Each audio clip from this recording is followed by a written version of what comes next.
So, what types of plants are good to plant like right now? Right now, uh, uh, March is a great time to, March and April is a great time to plant all your summer vegetables. So you're going to be wanting to plant tomatoes, eggplant, peppers. You can do sweet and hot peppers. You can also plant some green beans, squash, and that's like bush squash as well as winter squash and pumpkins. You can start to plant melons as well as okra. Anything for the summer, basil, anything that really likes to eat. We're really getting into that hot spot. Um, why was Urban Youth started? Well, it actually started as an after-school gardening project. So we were doing after-school gardening at Webb Middle School, and we saw that young people were really excited about growing food, more excited about eating it. The mission of the project is really give young people a chance to give back to the community. And so at the school we were like, is this the best way, or can we grow more food to give back, to have a bigger impact in the community?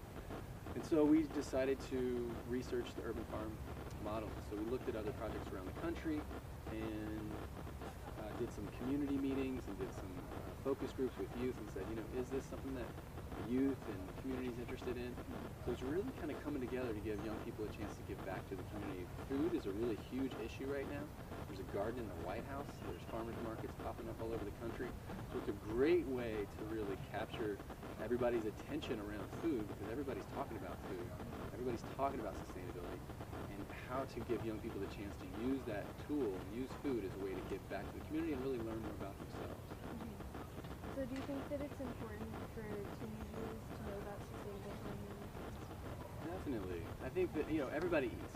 Yeah. And so everybody is very removed from the source of their food. And so giving young people a chance to connect with their food in a greater way, become more attuned to where it comes from, the seasonal shifts that allow us to eat seasonally, I think it's really important, because once you get to know your food better, you're going to start to pay attention to your body. We have a huge obesity epidemic.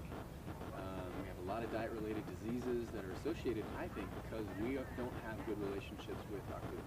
And so giving people the chance to come out here and work on a farm or garden at schools, that's a way that you start to build those healthy relationships with food.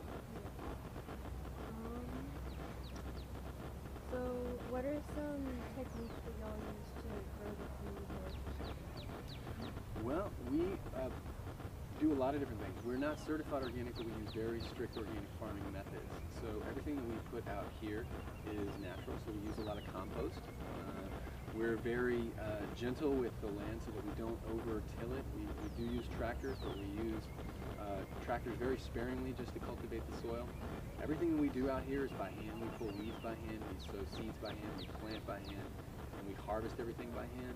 And so that means there's less tractors in the field. That means there's less fuel being used, and it's more gentle with the soil. Our best investment is treating the soil well. And if you really have good, healthy soil, you'll have more robust produce, more productive produce, and less pest and disease pressure too.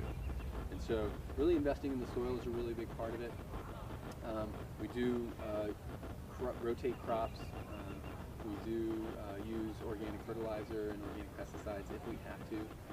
But it's just, being gentle with the earth and really planting things in a way that giving plants, planting them close enough so that they can provide enough support for each other, but not too much that we're taxing the soil. Kind of already talked about this, but what do you think the impact would be for if people started investing in local farming more than big companies? It would be a shift. I think the way that cities are concentrated right now, they're really dependent upon rural farms. And so that's where a majority of people get their food are from national, international, and just food traveling all over the world. And I think that's not going to change anytime soon, but I think that there are ways that we can do a lot more to cultivate food in open spaces and kind of bridge that gap between what's happening in the city and what's happening in the country. And I think that, again, fosters that disconnection between people and the source of their food. And so I think that As far as quantities of food, is like, can we feed Austin by growing food in urban Austin? I doubt it. Can we eat completely seasonally as a community? That would be a challenge too. And so I think having some kind of national or international food system does make sense, because Austin is a really challenging place to grow food, and in August there's really very little that you can eat. It's just okra and basil and some melons, and so we're not going to be able to feed folks on that as far as vegetables and stuff go. But there are ways to really build those relationships, and I think providing more access means changing the built environment, so that we have more gardens in neighborhoods, we have more farmers markets in neighborhoods, and so it just becomes that much more part of the urban landscape. How do y'all